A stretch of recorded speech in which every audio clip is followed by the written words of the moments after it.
पूस की रात हिंदी जगत के स्वनाम धन्य कथाकार और उपन्यासकार प्रेमचंद की एक अमर कहानी है। यूं तो इस कहानी में कोई विशेष घटनाक्रम, पात्र या फिर उतार चढ़ाव नहीं है, फिर भी इस कहानी में हड्डियां गलाने वाली पूस की एक रात का जैसा वर्णन हुआ है, वह प्रेमचंद की कहानी कला का अन्यतम उदाहरण है। घर की चार दीवारी में सर्दी, गर्मी, बरसात से बचकर रहने वाले लोग इस कहानी को पढ़ते और सुनते सुनते ही दरिद्र और दयनीय किसान हल्कू के समान असहनीय ठंड को अनुभव करने लगते हैं।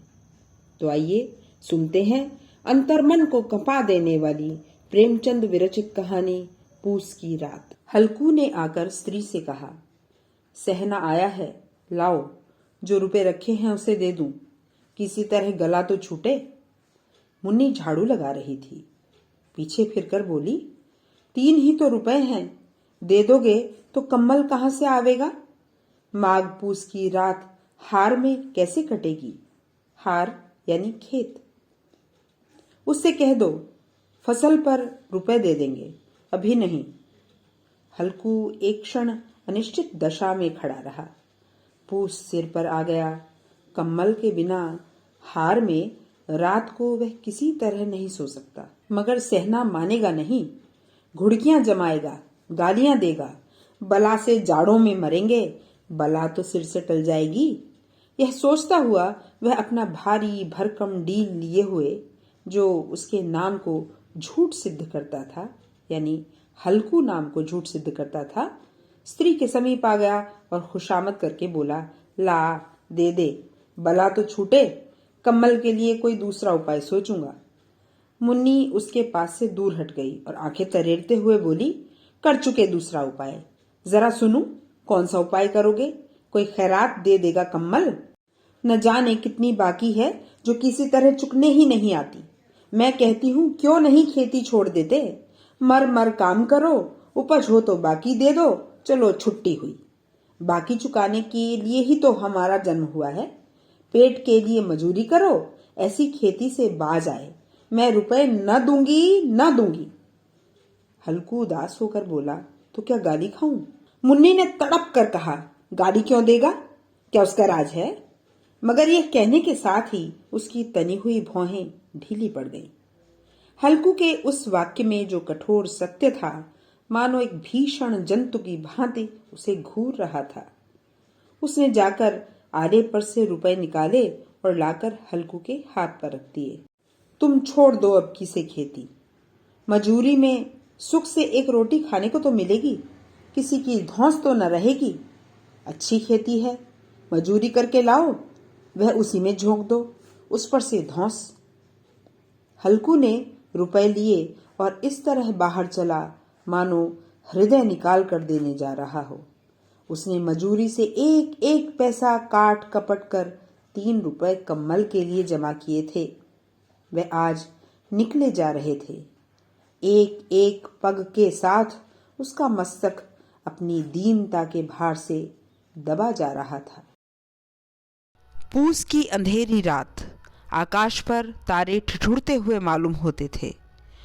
हल्कू अपने खेत के किनारे ऊख के पत्तों की एक छतरी के नीचे बांस के खटोले पर अपनी पुरानी गाढ़ी चादर ओढ़े कांप रहा था। खाट के नीचे उसका संगी कुत्ता जबरा पेट में मुंह डाले सर्दी से कूं कूं कर रहा था। दोनों में से एक को भी नींद न आती थी। हल्कू ने घुटनियों को गर्दन में चिपकाते हुए कहा, क्यों जबरा, जाड़ा लगता है? कहता तो था घर में पुआल पर लेटा रहे, तो यहाँ क्या लेने आए थे? अब खाओ ठंड। मैं क्या करूं? जानते थे यहाँ हलवा पूरी खाने आ रहा हूँ, दौड़े दौड़े आगे चले आए। अब रो नानी के नाम को। जबरा ने पड़े पड़े दुम हिलाई और अपनी कूं कूं को दीर्घ बनाता हुआ एक बार जम्हाई लेकर चुप हो गया। उसकी श्वान बुद्धि ने शायद ताड़ लिया, स्वामी को मेरी कूं से नींद नहीं आ रही है। हल्कू ने हाथ निकालकर जबरा की ठंडी पीठ सहलाते हुए कहा, कल से मत आना मेरे साथ, नहीं तो ठंडे हो जाओगे। यह पछुआ यानी पश्चिम की हवा न जाने कहां से बर्फ लिए आ रही है। उठूं, फिर एक चिलम भरूं, किसी तरह रात तो कटे। 8 चिलम तो पी चुका। ये खेती का मजा है। और एक एक भगवान ऐसे पड़े हैं जिनके पास जाड़ा जाए तो गर्मी से घबरा कर भागे। मोटे मोटे गद्दे, लिहाफ, कम्बल। मजाल है कि जाड़े का गुजर हो जाए। तकदीर की खूबी है। मजूरी हम करें, मजा दूसरे लूटें। हल्कू उठा और गड्ढे में से जरा सी आग निकालकर चिलम भरी। जबरा भी उठ बैठा। हल्कू ने चिलम पीते हुए कहा, पिएगा चिलम? जाड़ा तो क्या जाता है, जरा मन बहल जाता है। जबरा ने उसके मुंह की ओर प्रेम से छलकती आंखों से देखा। हल्कू, आज और जाड़ा खा ले। कल से मैं यहाँ पुआल बिछा दूंगा, उसी में घुसकर बैठना जब जाड़ा न लगेगा। जबरा ने अगले पंजे उसकी घुटनियों पर रख दिए और उसके मुंह के पास अपना मुंह ले गया। हल्कू को उसकी गर्म सांस लगी। चिलम पीकर हल्कू फिर लेटा और निश्चय करके लेटा कि चाहे कुछ हो, अब की सो जाऊंगा। पर एक ही क्षण में उसके हृदय में कंपन होने लगा। कभी इस करवट लेटता, कभी उस करवट, पर जाड़ा किसी पिशाच की भांति उसकी छाती को दबाए हुए था। जब किसी तरह न रहा गया तो उसने जबरा को धीरे से उठाया और उसके सिर को थपथपाकर उसे अपनी गोद में सुला लिया। कुत्ते की देह से जाने कैसी दुर्गंध आ रही थी, पर वह उसे अपनी गोद में चिपटाए हुए ऐसी सुख का अनुभव कर रहा था जो इधर महीनों से उसे न मिला था। जबरा शायद समझ रहा था कि स्वर्ग यही है और हल्कू की पवित्र आत्मा में तो उस कुत्ते के प्रति घृणा की गंध तक न थी। अपने किसी अभिन्न मित्र या भाई को भी वह इतनी ही तत्परता से गले लगाता। वह अपनी दीनता से आहत न था जिसने आज उसे इस दशा को पहुंचा दिया। नहीं, इस अनोखी मैत्री ने जैसे उसकी आत्मा के सब द्वार खोल दिए थे और उसका एक एक अणु प्रकाश से चमक रहा था। सहसा जबरा ने किसी जानवर की आहट पाई। इस विशेष आत्मीयता ने उसमें एक नई स्फूर्ति पैदा कर दी जो हवा के ठंडे झोंकों को तुच्छ समझती थी। वह चपट कर उठा और छतरी के बाहर आकर भूंकने लगा। हल्कू ने उसे कई बार चुमका कर बुलाया, पर वह उसके पास न आया। हार में चारों तरफ दौड़ दौड़ भूंकता रहा। एक क्षण के लिए आ भी जाता तो तुरंत ही फिर दौड़ता। कर्तव्य उसके हृदय में अरमान की भांति उछल रहा था। 1 घंटा और गुजर गया। रात ने शीत को हवा से धधकाना शुरू किया। हल्कू उठ बैठा और दोनों घुटनों को छाती से मिलाकर सिर को उसमें छिपा लिया। फिर भी ठंड कम न हुई। ऐसा जान पड़ता था सारा रक्त जम गया है। धमनियों में रक्त की जगह हिम बह रहा है। उसने झुककर आकाश की ओर देखा। अभी कितनी रात बाकी है? सप्तर्षि अभी आकाश में आधे भी नहीं चढ़े। ऊपर आ जाएंगे तब कहीं सवेरा होगा। अभी पहर भर से ऊपर रात है। हल्कू के खेत से कोई एक गोली के टप्पे पर आमों का बाग था। पतझड़ शुरू हो गई थी। बाग में पत्तियों का ढेर लगा हुआ था। हल्कू ने सोचा, चलकर पत्तियां बटोरूं और उन्हें जलाकर खूब तापूं। रात को कोई मुझे पत्तियां बटोरते देखे तो समझे कोई भूत है। कौन जाने कोई जानवर ही छिपा बैठा हो, मगर अब तो बैठे नहीं रहा जाता।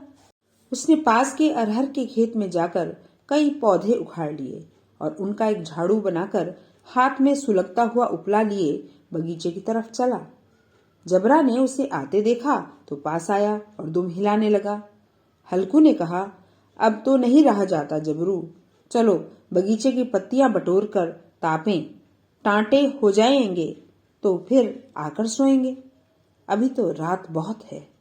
जबरा ने कूं कूं करके सहमति प्रकट की और आगे आगे बगीचे की ओर चला। बगीचे में खूब अंधेरा छाया हुआ था और अंधकार में निर्दय पवन पत्तियों को कुचलता हुआ चला जाता था। वृक्ष से ओस की बूंदें टप टप नीचे टपक रही थीं। एकाएक एक झोंका मेहंदी के फूलों की खुशबू लिए हुए आया। हल्कू ने कहा, कैसी अच्छी महक आई जबरू, तुम्हारी नाक में भी सुगंध आ रही है। जबरू को कहीं जमीन पर एक हड्डी पड़ी मिल गई थी, वह उसे जोड़ रहा था। हल्कू ने आग जमीन पर रख दी और पत्तियां बटोरने लगा। जरा देर में पत्तियों का एक ढेर लग गया। हाथ ठिठुरे जाते थे, नंगे पांव गले जाते थे और वह पत्तियों का पहाड़ खड़ा कर रहा था। इसी अलाव में वह ठंड को जलाकर भस्म कर देगा। थोड़ी देर में अलाव जल उठा। उसकी लौ ऊपर वाले वृक्ष की पत्तियों को छू छू कर भागने लगी। उस स्थिर प्रकाश में बगीचे के विशाल वृक्ष ऐसे मालूम होते थे मानो उस अथाह अंधकार को अपने सिरों पर संभाले हुए हों। अंधकार के उस अनंत सागर में यह प्रकाश एक नौका के समान हिलता मचलता हुआ जान पड़ता था। हल्कू अलाव के सामने बैठा आग ताप रहा था। एक क्षण में उसने दोहर उतारकर बगल में दबा दी और दोनों पांव फैला दिए, मानो ठंड को ललकार रहा हो, तेरे जी में जो आए सो कर। ठंड की असीम शक्ति पर विजय पाकर वह विजय गर्व को हृदय में छिपा न सकता था। उसने जबरा से कहा, क्यों जब्बर, अब ठंड नहीं लग रही है? जब्बर ने कूं कूं करके मानो कहा, अब क्या ठंड लगती ही रहेगी? पहले से यह उपाय न सूझा? नहीं, इतनी ठंड क्यों खाते? जब्बर ने पूंछ हिलाई। अच्छा जाओ, इस अलाव को कूद कर पार करें, देखें कौन निकल जाता है। अगर जल गए बच्चा तो मैं दवा न करूंगा। जबरा ने उस अग्नि राशि की ओर कातर नेत्रों से देखा। मुन्नी से कल कह न देना, नहीं तो लड़ाई करेगी। यह कहता हुआ वह उछला और अलाव के ऊपर से साफ निकल गया। पैरों में जरा लपट लगी पर कोई नहीं थी। जबरा आग के गिर्द घूमकर उसके पास आ खड़ा हुआ। हल्कू ने कहा, चलो चलो, इसकी सही नहीं, ऊपर से कूद कर आओ। वह फिर कूदा और अलाव के इस पार आ गया। पत्तियां जल चुकी थी। बगीचे में फिर अंधेरा छाया था। राख के नीचे कुछ कुछ आग बाकी थी, जो हवा का झोंका आ जाने पर जरा जाग उठती थी, पर एक क्षण में फिर आंखें बंद कर लेती थी। हल्कू ने फिर चादर ओढ़ ली और गर्म राख पर बैठा हुआ एक गीत गुनगुनाने लगा। उसके बदन में गर्मी आ गई थी, पर ज्यों-ज्यों शीत बढ़ती जाती थी उसे आलस्य दबाए लेता था। जबरा जोर से भूंककर खेत की ओर भागा। हल्कू को ऐसा मालूम हुआ कि जानवरों का एक झुंड उसके खेत में आया है। शायद नील गायों का झुंड था। उनके कूदने दौड़ने की आवाजें कान में साफ आ रही थी। फिर ऐसा मालूम हुआ कि वह खेत में चर रही हैं। उनके चबाने की आवाज चर चर सुनाई दे रही थी। उसने दिल में कहा, नहीं, जबरा के होते कोई जानवर खेत में नहीं आ सकता। नोच ही डाले। मुझे भ्रम हो रहा है। कहाँ, अब तो कुछ नहीं सुनाई देता। मुझे भी कोई धोखा हुआ है। उसने जोर से आवाज लगाई, जबरा, जबरा। जबरा भूंकता रहा, उसके पास न आया। फिर खेत के चरे जाने की आहट मिली। वह अपने को धोखा न दे सका। उसे अपनी जगह से हिलना जहर लग रहा था। कैसा दंदाया हुआ बैठा था। इस जाड़े पाले में खेत में जाना, जानवरों के पीछे दौड़ना असूझ जान पड़ा। वह अपनी जगह से न हिला। उसने जोर से आवाज लगाई, लिहो, लिहो, लिहो। जबरा भूख उठा। जानवर खेत चर रहे थे। फसल तैयार थी। कैसी अच्छी खेती थी, पर ये दुष्ट जानवर उसका सर्वनाश किए डालते थे। हल्कू पक्का इरादा करके उठा और 2-3 कदम चला, पर एकाएक हवा का ऐसा ठंडा चुभने वाला बिच्छू के डंक का सा झोंका लगा कि वह फिर बुझते हुए अलाव के पास आकर बैठ गया और राख को कुरेद कर अपनी ठंडी देह को गरमाने लगा। जबरा अपना गला फाड़े डालता था। नील गायें खेत का सफाई किए डालती थीं और हल्कू गर्म राख के पास शांत बैठा हुआ था। अकर्मण्यता ने रस्सियों की भांति उसे चारों तरफ से जकड़ रखा था। उसी राख के पास गर्म जमीन पर वह चादर ओढ़कर सो गया। सवेरे जब उसकी नींद खुली तब चारों तरफ धूप फैल गई थी और मुन्नी कह रही थी, क्या आज सोते ही रहोगे? तुम यहाँ आकर रम गए और उधर सारा खेत चौपट हो गया। हल्कू ने उठकर कहा, क्या तू खेत से होकर आ रही है? मुन्नी बोली, हाँ, सारे खेत का सत्यानाश हो गया। भला ऐसा भी कोई सोता है? तुम्हारे यहाँ मड़ैया डालने से क्या हुआ?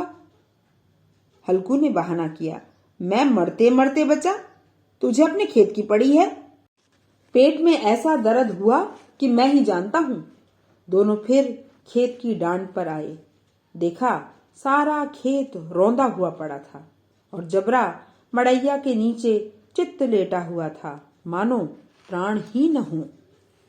दोनों खेत की दशा देख रहे थे। मुन्नी के मुख पर उदासी छाई थी, पर हल्कू प्रसन्न था। मुन्नी ने चिंतित होकर कहा, अब मजूरी करके माल गुजारी भरनी पड़ेगी। हल्कू ने प्रसन्न मुख से कहा, रात की ठंड में यहाँ सोना तो न पड़ेगा।